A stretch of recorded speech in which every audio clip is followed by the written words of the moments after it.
Hello guys, welcome back again to my channel bersama saya Hansen di sini dan seperti biasanya setiap harinya saya akan buatkan video seputar cryptocurrency. Apa kabar kalian hari ini semuanya? Semoga dalam keadaan yang baik-baik saja. Teman-teman, di video hari ini saya pengen membahas sesuatu yang sangat penting terutama untuk kalian-kalian yang merupakan investor, bahwa sebenarnya hanya ada 3 saja kemungkinan senario yang bisa terjadi di Bitcoin selama beberapa waktu ke depan. Dan kalau misalnya portofolio kalian siap dengan 3 senario ini, maka harusnya tidak ada halangan bagi kalian untuk dapat menjual Bitcoin di all-time high yang baru.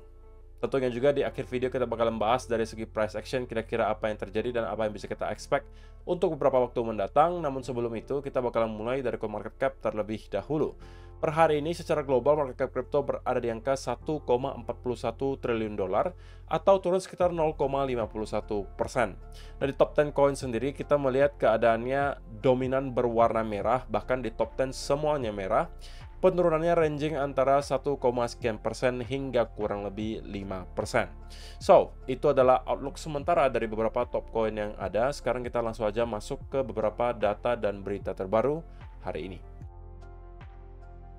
Nah, sebenarnya teman-teman, video hari ini hanya saya pengen membahas untuk berita dan datanya, bukan berita, tapi ini lebih ke mungkin data gitu ya. Data historis. Apa kira-kira yang bisa kita expect terjadi ke Bitcoin berikutnya? Hanya ada 3 senario, teman-teman.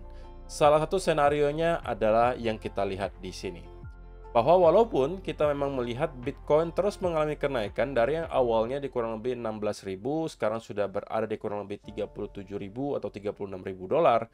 Tetapi kalau misalnya kita lihat secara data historisnya, memang setiap kali kita mendapatkan ada sebuah rally, ini biasanya menunjukkan fase awal sebuah bull market, biasanya akan ada koreksi dalam yang kedua. Oke, itu terjadi di tahun 2019 kemarin, kalau teman-teman perhatikan di sini. Oke, jalan 2020 di sini, di mana kita mendapatkan ada pergerakan kenaikan pertama di sini, konsolidasi cukup panjang, kemudian kita mendapatkan shake out sebelum pada akhirnya kita ke all time high yang baru. Sama juga ketika di cycle 2013, teman-teman. Kita masuk ke fase awal bull market di sini, lalu kita mendapatkan ada rally kedua, dan kita mendapatkan ada crash yang lumayan dalam, teman-teman. Dan ini juga adalah shake out sebelum pada akhirnya kita kembali membentuk all time high yang baru. Nah, kalau misalnya memang kita akan melihat hal tersebut kembali terjadi, maka bukan tidak mungkin bahwa dalam beberapa bulan ke depan kita bisa melihat Bitcoin naik lagi sedikit, mungkin ke area range 40-an ribu sebelum pada akhirnya kita mendapatkan flash crash tersebut ke area kembali 30-an ribu dolar. Barulah pada saat itu kita akan start untuk kembali building momentum ke atas dan membentuk all time high yang baru. Artinya apa? Senario pertama yang bisa terjadi ke Bitcoin adalah kita masih akan sideways selama cukup lama di sekitaran area 40-30 ribu dolar, sampai pada akhirnya mungkin di tahun 2024 kita sudah akan start untuk kembali mendekati all time high yang baru. Itu senario pertama. Skenario kedua yang mungkin merupakan harapan semua investor gitu ya, adalah kita terus mengalami kenaikan dari sini tanpa ada koreksi yang berarti, teman-teman. Nah, ini juga disampaikan oleh salah satu yang bernama Kevin Svensson di sini, bahwa dia menyampaikan ada sebuah fraktal pattern yang kita bisa lihat di sini. Ada kemiripan antara yang terjadi sekarang dengan tahun 2020 kemarin. Pada saat itu, kita melihat ada pergerakan rally diikuti ada running flat, teman-teman. Kemudian kita breakout ke atas tanpa ada koreksi yang terlalu signifikan. Dan dari segi indikator RSI pun, sebenarnya menurut dia menunjukkan hal yang serupa, di mana kita membentuk ada sebuah trendline, sebelum pada akhirnya trendline tersebut kita break, dan kita terkonsolidasi cukup lama di bawah trendline tersebut sebelum pada akhirnya kita kembali rally ke atas. Nah, kalau misalnya kita lihat sekarang dari segi pattern RSI-nya juga memang memperlihatkan ada sedikit kesamaan, teman-teman. Kita membentuk ada sebuah trendline dan pada akhirnya kita break di bawah trendline tersebut diakibatkan oleh konsolidasi yang cukup panjang di sini. Tapi kalau misalnya kita akan mengulangi hal yang sama dengan yang kita lihat di sini, maka harusnya koreksinya tidak akan terlalu dalam, kemungkinan hanya akan nyampe ke area 36, 33, atau bahkan 30 ribu. barulah kita akan kembali untuk rally dan membentuk ke area high yang lebih baru, mungkin di sekitar 40 sampai 50 ribu dolar. Tentunya senario kedua ini merupakan senario yang paling diminati gitu ya oleh para investor, karena tentunya senario ini menghadirkan cobaan yang lebih ringan gitu. Kalau misalnya ternyata kita hanya terkoreksi sedikit, lalu lanjut naik lagi, koreksi sedikit, lanjut naik lagi, saya rasa itu tidak akan terlalu sulit untuk dilewati. Yang lebih sulit adalah senario pertama gitu, di mana kita mendapatkan rally mungkin ke area 42 sampai 48 ribu sebelum pada akhirnya mendapatkan flash crash ke area 30-an ribu dolar sideways, dan barulah setelah halving kita building up lagi momentumnya dan menuju ke all time high yang baru. Nah, untuk senario ketiga, saya tidak mempunyai gambarnya, tetapi tentunya teman-teman pasti sudah tahu. Senario ketiga adalah worst case scenario untuk kita semua yang mungkin merupakan investor dan sudah mungkin membeli dari beberapa bulan yang lalu atau dari beberapa tahun terakhir. Walaupun ya kalau dibilang worst case scenario juga bukan ya, tapi ini mungkin kalau kita lihat dari perspektif positifnya, bisa jadi kita dikasih kesempatan lagi untuk membeli Bitcoin di harga yang super murah. Adalah jika kita melihat Bitcoin seperti kata para bears yang sekarang masih ada, saya yakin, yang mengatakan bahwa Bitcoin sekarang itu hanya membuat relief rally dan kita kemudian akan crash dan membentuk lower low baru menuju ke area 12.000 atau 10.000 dolar sebagai area low untuk bear market kali ini, dan barulah dari sana kita akan start lagi untuk building momentum ke atas. That is the worst case scenario, teman-teman. Nah, jika itu yang terjadi, tentunya ya kalau misalnya kita lihat dari sisi negatifnya, berarti teman-teman yang membeli start dari sekarang harus kembali merasakan yang namanya floating loss. Oke. Walaupun yang namanya floating loss itu tidak akan benar-benar menjadi loss kalau misalnya tidak kalian jual. Apalagi kalau kalian yakin aset tersebut cepat atau lambat akan ke all time high yang baru, saya rasa tidak ada keperluan bagi kalian untuk menjual. Kecuali memang kalian jago banget gitu ya untuk melakukan timing jualan misalnya persis sebelum dia crash kemudian menyerok lagi di bawah, tapi itu akan sangat sulit untuk dilakukan saya rasa. Tapi dari sisi positifnya adalah berarti teman-teman dikasih waktu lebih untuk dapat membeli Bitcoin di harga yang murah, bahkan sangat murah bisa saya katakan kalau misalnya nyampe ke 10.000 sampai 12.000. Nah, tetapi teman-teman, sekali lagi, kalau misalnya portofolio yang kalian bentuk sekarang sudah bisa siap dengan ketiga senario yang baru saja kita bahas, harusnya tidak akan ada masalah bagi kalian. Itulah kenapa saya selalu sampaikan berkali-kali dan sudah sering banget saya mention ulang bahwa setlah portofolio kalian sedemikian rupa sehingga kalian merasa akan mampu nge-hold portofolio tersebut sampai beberapa tahun ke depan. Itu adalah satu aturan yang mungkin simple, tetapi itu sangat powerful menurut saya. Karena kalau misalnya kalian lakukan hal tersebut, maka tidak ada hal yang bisa menggoyahkan mental kalian. Karena kalau tidak, kalau misalnya kalian merasa exposure kalian terlalu besar, dan lain seterusnya, kalian bisa aja termasuk orang-orang yang nanti kemudian melakukan panic selling. Dan itu saya rasa bukan sesuatu yang bijak untuk dilakukan, terlebih lagi kita sudah mendekati halving plus ada approval spot Bitcoin ETF. Oke, jadi please, teman-teman, evaluasi secara berkala portofolio kalian dan tanya selalu ke diri kalian sendiri, apakah kalian siap dengan ketiga skenario yang baru saja kita bahas? Kalau jawabannya iya, berarti kalian masih aman. Tapi kalau jawabannya tidak, kalian mungkin harus mulai melakukan adjustment.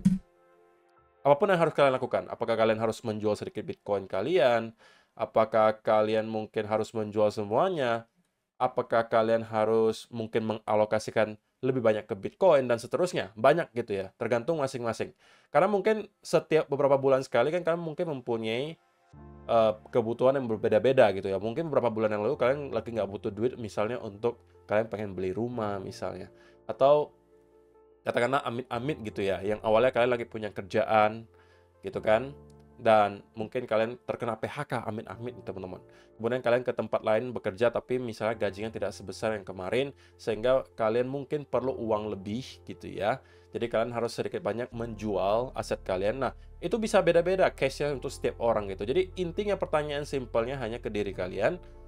Kira-kira saya portofolio saya bisa menghadapi ketiga senario tersebut atau tidak? Kalau jawabannya tidak, kalian harus adjust.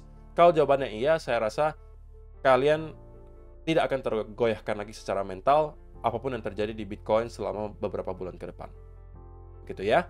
So, itu adalah beberapa senario yang mungkin perlu kita waspadai, dan itu menurut saya adalah 3 senario yang cuma hanya ada 3 gitu ya, senario yang bisa terjadi lagi ke Bitcoin selama beberapa waktu mendatang. So, kalau ketiga senario tersebut bisa kalian hadapi, kalian harusnya bakalan fine-fine saja. Itu dari perspektif investor tentunya. Nah, kalau kita misalnya bicara soal trading, tentunya teman-teman pengen tahu gitu ya, dari segi price action, sebenarnya short term apa yang sedang kita lihat di Bitcoin. Nah, saya pengen mulai dari 1 hour chart, teman-teman. So, untuk sementara, seperti yang saya sudah sampaikan di video kemarin juga, bahwa saya pribadi masih menyampaikan di video kemarin bahwa belum ada alasan bagi saya untuk menyampaikan ke teman-teman semua bahwa Bitcoin itu sudah ketemu dengan bottom dan kita akan reverse dari sini. Belum ada indikasinya, teman-teman. Sehingga saya sampaikan di video kemarin, short term saya masih bearish. Dan untuk teman-teman yang mungkin sudah sempat masuk dari setup head and shoulder di sini, harusnya kalian sebagian besar sudah hit target pertama, teman-teman. Karena target teknikalnya itu adalah di 36.700. Jadi kita sudah hit target. Kalau misalnya kalian sempat masuk, selamat, harusnya kalian sudah berada dalam keadaan cuan. Nah, target kedua akan berada di area trendline di sini, yang menurut saya untuk sementara juga berpotensi akan di-hit, teman-teman. Kenapa? Karena kalau kita lihat dari segi price action-nya sendiri, untuk sekarang pun belum ada indikasi sama sekali bahwa kita sudah mendapatkan ada momentum bullish lagi. Pelemahan momentum bearish, iya, terlihat ada sedikit gitu ya, belum banyak, sedikit. Tapi untuk kembali reverse ke atas dan nyampe ke area 38 lagi, indikasinya belum ada menurut saya. Justru saya lihat ini adalah sebagai konsolidasi berikutnya, teman-teman, atau bearish continuation pattern. Ini mungkin bisa kalian kategorikan sebagai bear flag juga. Dan ini justru adalah pertanda bahwa kita akan kembali melanjutkan penurunan ke bawah menuju ke area trendline ini minimal, teman-teman. Oke, dan trendline ini akan sangat penting untuk dapat kita pertahankan. Pertanyaannya sekali lagi mungkin why gitu. Kenapa kok? Kenapa harus dipertahankan? Karena kalau misalnya kita sampai mampu breakdown dari area trendline di sini kemudian consolidate, maka itu adalah indikasi yang dikasih oleh Bitcoin bahwa rupanya para bulls sekarang bahkan tidak lagi mampu mempertahankan area trendline besar di sini. Itu bukan indikasi baik, dan saya rasa jika ini yang kita lihat, kita mampu breakdown dan consolidate, maka next target sudah akan berada di beberapa area yang sebelumnya sudah pernah kita bahas. Pertama di 34.800-an, next target di 33.000-an dolar di sini. Target terakhir ada di area 31 sampai 30.000 dolar. Inilah beberapa target berikutnya yang bakalan dituju oleh Bitcoin apabila kita mampu untuk jebol di bawah area trend di sini. Saya rasa chance yang paling besar adalah kita akan mencoba untuk nyampe ke area 34 sampai 33.000. Kenapa? Karena kita sudah tahu bahwa banyak sekali titik likuidasi yang berada di sekitaran area di sini. Tapi apakah kita berarti harus sudah start untuk sell dari sekarang untuk setup yang ini? Ya belum, teman-teman, karena indikasinya bukan indikasi, tapi setupnya belum ada gitu, teman-teman. Kita juga belum memvalidasi bahwa kita akan mampu breakdown dari area trend di sini. So, jangan kalian coba untuk mendahului market. Karena bisa saja kita justru kembali mendapatkan area trendline di sini sebagai major support dan kembali bounce ke atas. Nah, jadi kalau misalnya kita melihat dari segi short term, saya masih akan cenderung bearish, tetapi saya akan pantau dekat apabila kita sudah nyampe ke area trendline di sini, teman-teman. Kalau kita sudah start melihat momentum bearish itu berkurang dan bahkan ada indikasi reversal pattern dari sini, ini justru bisa kita kembali manfaatkan sebagai peluang untuk long. Jadi setelah kita berhasil untuk mendapatkan setup untuk short di sini dan melakukan taking profit, TP pertama sudah kita dapatkan, indikasi TP kedua juga kemungkinan bakalan kita tap. Dari sini kemungkinan kita bisa close semuanya, atau bahkan kalian mau sisakan sebagian. Kalau memang kita mampu breakdown, itu terserah kalian. Tapi kalau memang ada indikasi bahwa kita akan mendapatkan pelemahan momentum bearish diikuti ada reversal pattern, maka kita kemungkinan harus close semua posisinya dan flip ke arah long. Karena dari sini risk to reward ratio-nya untuk kembali ke atas sudah kembali membaik. Oke, so saya rasa penjelasannya cukup jelas ya teman-teman. Untuk short term, saya masih cenderung akan bearish, minimal nyampe sampai ke area trend di sini. Barulah nanti kita akan pantau lagi di sekitaran area di sini bagaimana reaksi dari Bitcoin. Apakah kita melihat buyers kembali step up dan kemudian mendapatkan atau memperlihatkan ada buying pressure di sini dan membentuk reversal pattern? Itu tentunya bisa kita manfaatkan sebagai buying setup. Tapi kalau misalnya kita tidak mendapatkan ada indikasi sama sekali dan kita justru jebol, apalagi dengan manner di mana cukup impulsif ke bawah kemudian ada konsolidasi, maka ini bisa kembali menjadi setup berikutnya untuk teman-teman yang mungkin kemarin belum sempat untuk short di sini untuk kembali masuk di sekitaran area ini dan menargetkan ke minimal area 34 sampai 33.000, target terakhir di sekitaran area 31 sampai 30.000 dolar. So, saya rasa itu aja yang perlu saya sampaikan di video hari ini, teman-teman. Terima kasih untuk kalian yang sudah menonton sampai selesai video hari ini. See you in the next video. Bye-bye.